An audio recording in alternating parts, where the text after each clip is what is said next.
He's starting to go downhill fast. Is that the beginning? Yeah, his my. I don't see that. You don't see... Oh, I copied the paragraph after that. Okay. Because that was like its own little... it doesn't... Immersion. This took place back when I was around 11 or 12 years old. I was living in Wisconsin Dells, Wisconsin, where my mother's side of the family lives. I liked hanging around there when I was little, because it was known as a tourist town. Only 3,000 people lived there in the off-season. But during peak, the city was just flooded with at least 20,000 or more visitors daily. But during the winter, it was boring to be in. And most of the time, the weather was so bad, you really couldn't go anywhere other than your front lawn or backyard to mess around. Worse yet, my mother's family had a bad problem of playing favorites with my nieces and nephews of the family. You weren't good enough, TC? I wasn't one of them. My cousin Eric was a really cool guy, though. I hate, you shouldn't be talking about him in past tense, dude. Now I'm going to be thinking he died in this story. Eric got abducted. Eric was a really cool guy, though. He was 19 at the time. And he knew I was kind of the odd man out when everybody would be doing fun stuff. So he would take me out to a movie or to the mall to play some video games when everybody else was busy having their own kind of fun. See? Is it? Yeah. Okay, hold on. Second paragraph.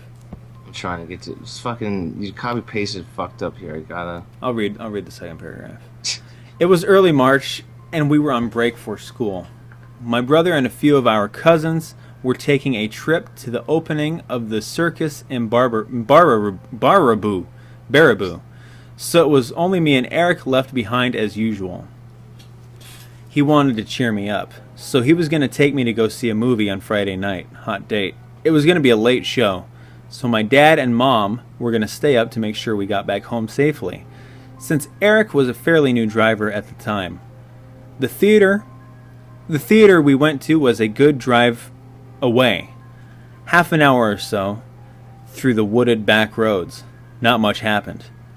And I don't quite honestly remember the movie that we had seen. For some reason, I think it was Hook or something. The place was pretty empty except for us. And when we got out, there were 5 cars in a huge parking lot. Of the mall. And I remember looking at my watch. It was barely after midnight. So we hop into the car, and Eric shows me a cassette. He made me a mixtape that I could keep. So he threw it in, and we stared at home. You ready, Sudie? You only sent me like the last 2 paragraphs. Did I? That's all I can see. It was a good mixtape for the time, and it was awesome hanging out with the cool cousin of the family. He was telling funny stories, and we had just had a great time until we saw a deer in the road ahead of us. It didn't hop out in front of us unexpectedly. It was just standing in the middle of the road, and Eric slowed the car down to stop in front of it. It was perfectly still. He hit the horn a few times to try to get it to move, but not even its ears made so much as a twitch. We kind of stared for a bit, and the longer I looked, the more I noticed how strange the deer was. Now, in Wisconsin, you see a lot of deer in the backwoods cities. It's common to run across them daily, but this one had huge eyes, larger than normal. And the other thing that was odd was that it didn't seem to be breathing. It was still cold enough that you could see some steam coming out of its muzzle, but nothing. Was it a decoy? After what seemed like a minute of waiting, the deer walked off into the dark. Guess not. The deer walked off into the darkness of the side of the road, and we just sat there going, "Huh." I can read the next one if you're feeling for it. Go for it. So I can see it. All right. We drove the rest of the way home fairly quietly. Something unnerving about the way that deer behaved. It was then that I noticed that the tape stopped playing, and that I had to turn it over to get the B side going. We pulled into the driveway and went into my house. My parents were very upset, and me and Eric were wondering why. They knew the movie started at 10, so that we'd be home after midnight. It was then that we looked at the clock, and it was 1:30 in the morning. They asked if we did anything after the movie, or if we went to the movie at all. After getting him to let my dad smell Eric's breath, they were convinced at the very least that we didn't do anything illegal.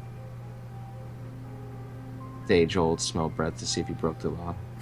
That's how they do it at TC's place. Yep, Eric drove home and I went to bed, but couldn't sleep at all. The image of the deer's huge black eyes that just hung with me. I then remembered that the music had stopped on the tape. It had only just started it when we came across that deer. There's at least half an hour on one side of the tape, and the numbers didn't add up. It wasn't until years later that I started to get interested in the paranormal, and when I started to do some reading and research about abduction stories, alien encounters, is that one of the common elements among them all is seeing animals that have unusually large black eyes. Shit. Also, they document, in more than a few cases, that there seems to be some sort of time loss involved. Losing an hour of time, roughly, was a hard thing to explain, especially since there was no reason to go out of her way or take a long route home. Not sure what that means, but it's the strangest experience I've had that makes me think of aliens. That was kind of creepy. Yeah. That creeped me out more than his previous two. Yeah. That loss of time thing bothers me. Not a fan? I mean, I'm a fan, but it bothers me.